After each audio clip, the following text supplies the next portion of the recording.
I established many bench to bedside tests in the department like BCR-able, PML-RARA, then EGFR testing, then I did the EBV testing, then I started with the dPYD, that is one of the pharmacogenomic anti-metabolizing enzymes which is being used in 5-fludarabine. Sanger sequencing was very much useful because various exonic mutations are there where I had to look at each exonic mutation, and that helped in the Sanger sequencing. And today, before starting the 5-fludarabine to the patient, the test has been sent to the department to check whether the dPYD mutation is homozygous or heterozygous mutant. Not only the EGFR, that we came up with the KRAS, EML4ALK, RET, ROS, PIK3CA, then AKT mutations, but all this together I could design the 10 gene panel based on the fragment analysis called as also the snapshot on the Sanger sequencing.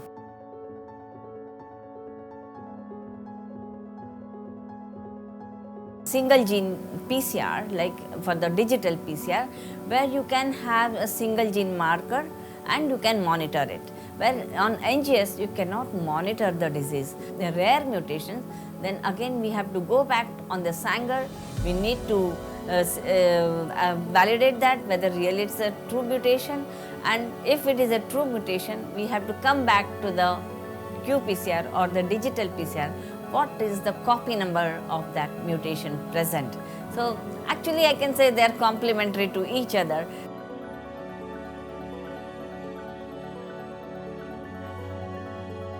Absolute quantification, I think there the digital PCR is very useful, and I will appreciate for that less than 1% also if you get on the digital PCR, it should be appreciable, and we should take it as a true positive.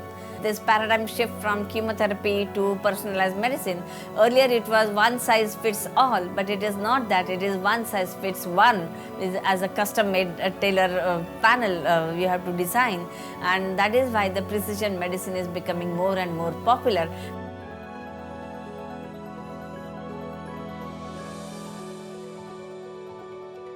If there are some metastatic in the patient, or there is some accumulation of the ascitic fluid or for that pericardial fluid, there also this fluid is, you can do the cfDNA extraction in this other body fluids, saliva, urine. So there also it becomes very important. If we may concentrate on these technologies for the non-invasive procedure in the liquid biopsy, it's going to be very useful for the patients. PD1 or PDL1, that is a programmed death ligand markers, and for that matter you can get to see the CTLA4, that is the T cell receptor markers. If we identify them at earliest, where we are looking as a gene expression, clinicians are looking for whether how we can have a combination of this chemo plus IO, chemo plus TKI, or the TKI plus IO therapy, and how with early they have been treated at the stage 1 or stage 2,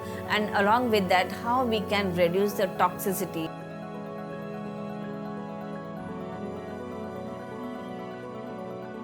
Applied Biosystem has really a definite role. It has an end-to-end solution for that, right from your pipettes, centrifuges, your -20, -80 freezers, till your digital PCR, Sanger sequencing, and now with the NGS platforms you have with the Genaxis, which is the latest technology where you can do the whole genome, whole exome sequencing as well. There was a very strong support for the Applied Biosystem from the engineer side. I think it has been a really milestones of the Thermo Fisher to reach to a very high throughput technology.